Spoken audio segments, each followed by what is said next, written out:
got the John Dresser Evil Team Factory, got the Big D, and we got the Extreme Exile Pete Stroud. So that's fucking cool. Anyway, we're doing some more marker that can chill, right? And a marker that I've been having issues with for quite a while is the autococker, right? Um, Now I haven't had really any like issues with it.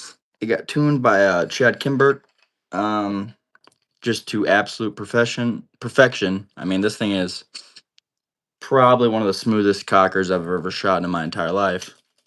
But it's having an issue where it's clipping a ball pretty often, and I think I know what the issue is. So it's got to be do something with the bolt and hitting this. So we're going to find out. Here is my theory on all this. So uh, I believe this is a STO bolt or a B sales uh, plain eclipse bolt. I'm not too sure, but I think this is what's going on. So previous owner, I guess, decided to carve a indet slot to, I guess, help with rollouts and just better help when it's seated right here. Not, I guess, wear the indent out as much. So that's cool. And when he did that, he created, I don't know if you can see it, but just super rough surfaces along the side of a bolt there. It's uneven right there. I mean, it's not professionally done at all. He probably took a Dremel or something to it. Um, and I don't know if you can see it, but little bit of overlapping right there. And I think that's what's causing the ball to clip here. Let me grab a paintball real quick. Show you guys along, or at least my theory on what's going on. So my theory is every time the ball's coming in, right, sitting like this, but it's feeding from the right side.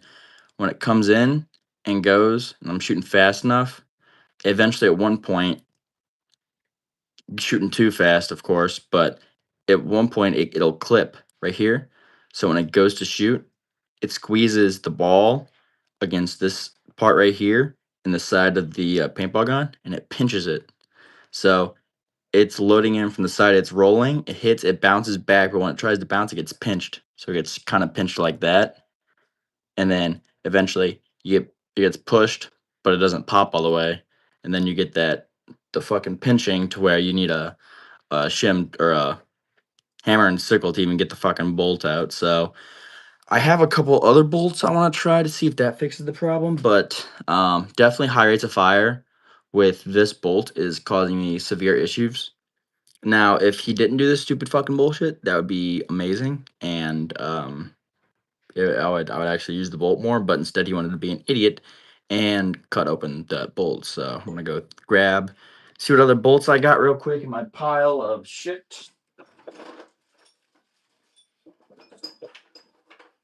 Oh shit! Cool. All right, pile of shit. I got two bolts here. Autococker stuff. So you got two bolts here. Um, all of these, I believe, should be 2K length. If not 2K, close to 2K.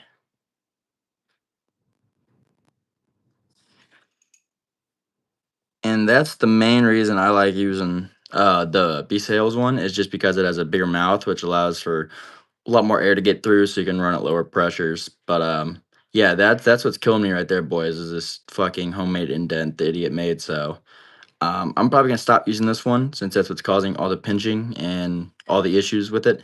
This thing's tuned to perfection. It's just the fucking bolt. So the oh, those are not the right O-rings. What the hell?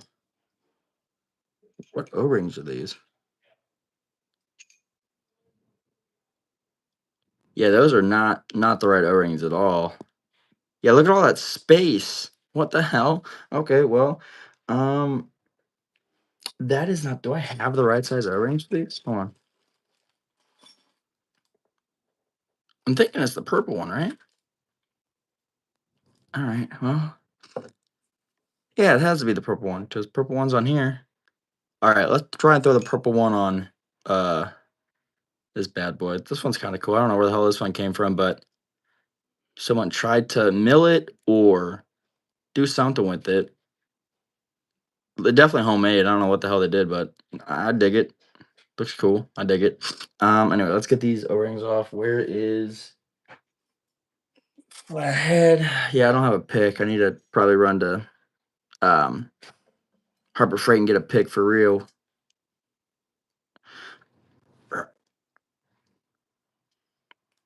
All right, there's one going off. The reason I would run with this bolt, but I'm not gonna run with this bolt, is simply because the top of this is all scarred up beyond belief. So, and it's right on top of your ball. So when you're shooting, I don't want a ball to get pinched or rub or, have something happen to there when it's just resting in place. Because that's just a whole nother issue. This is a good looking bolt, but it's just a stock trilogy bolt. I don't really give a shit about it. Um, so yeah, let's get this other one off real quick, and then let's replace these O-rings, and then I'll throw some HPA behind it, and we will go outside and see how she shoots. All right, those are the two. Let's see what size these are real quick. Bring the camera over here. Size it.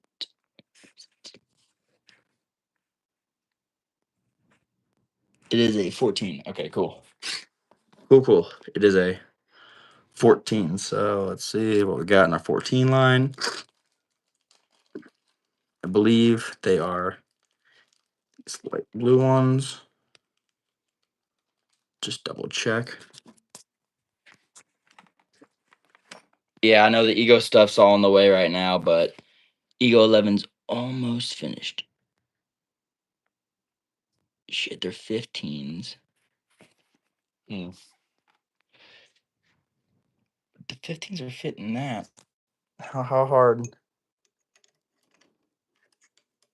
Oh yeah, I'm not too sure about that one, brother. Oh, that is sealed though. That is sealed, and it does have a lot of weight room. So you know what? I will throw the 15 on because I really don't think the 14 was proper size. Oh yeah, that's proper size. That feels way better. So let's grab the other one.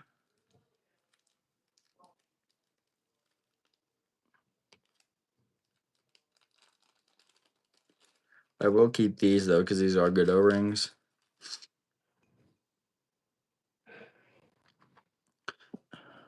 Real question is, do you guys tend to use lube or oil on your autococker bolts? I personally, I do a little bit of lube personally. I don't know if that's a bad thing, but oil, lube, what do you guys run? I know most poppets and most closable like autocockers, you're supposed to run oil.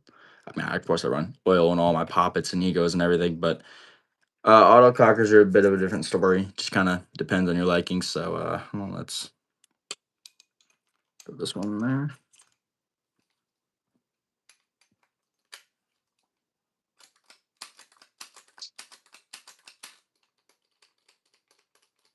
All right, and let's air her up and test her out.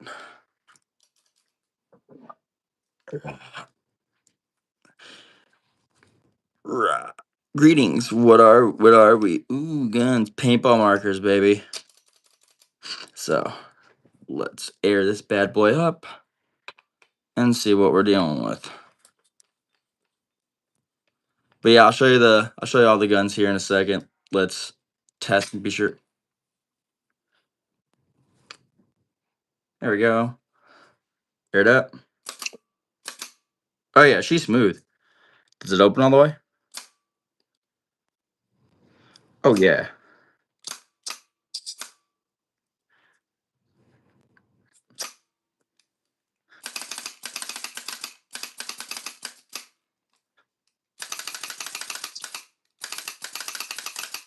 All right, so it cycles. That's good, and it cycles a lot smoother than that other one was. Cool. Oh. Ah, damn. All right, let's put the cocking rod back in and call this one a Goodarooski. And then, so I think that is solved. the autococker issue. Let me put all my junk pieces back in real quick. And then I want to discuss with you guys a couple of the other projects I got going on here in the future. You can already see one project here almost done. The parts should be coming in today, but for whatever reason, they're saying they're in California, so I don't think that will. I do not think that will be today. But let me go put this back in my trusty little parts drawer. I don't think that will be in today, but it should be in here the next few days. It says the 20th. Today's the 20th, but we will see. Put the die boomy back on here. And we'll call this gun as good as new. So let's go. Open this bad boy up real quick. Uh-oh. I don't know. Can I get it open? There we go.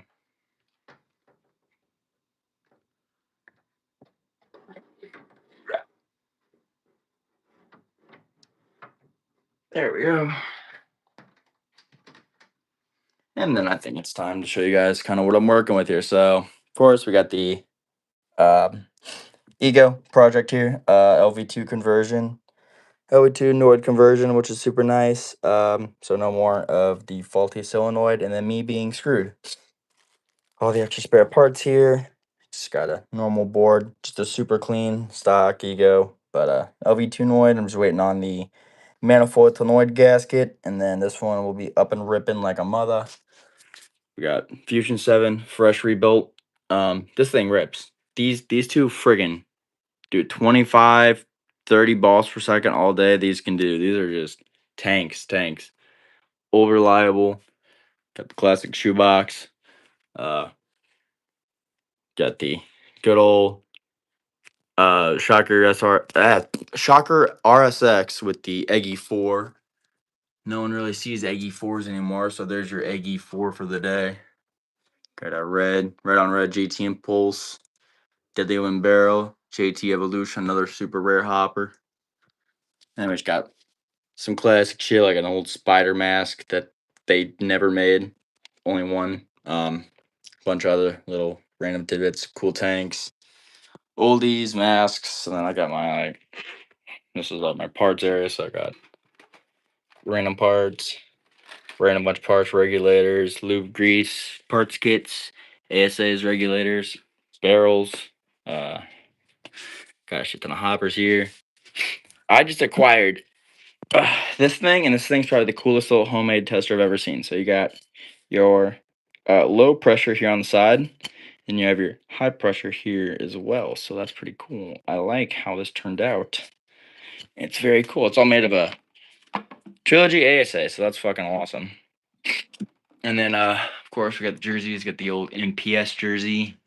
We have Keely Watson over there. We got Evil Factory Team, my jersey, and then Pete Stupp from Exiles. So pretty cool. This one was worn by John Dresser during his time at the Evil Factory Team. So pretty gnarly. Got the gear bag. Got a bunch of other little shit. Got Kiddo's drawings right there. We have kind of where I edit and do some of my video work. And then if I want to, I can just, pull one of these and then I game. Don't judge the TV. I know it's dirty. Just leave me alone. I have a big ass one up there, but I don't have a P. I would connect to that, but then there's all these wires right here, and it's a whole fucking mess. So I'm not even gonna deal with all that. But anyway, we got the autococker working. That's all good.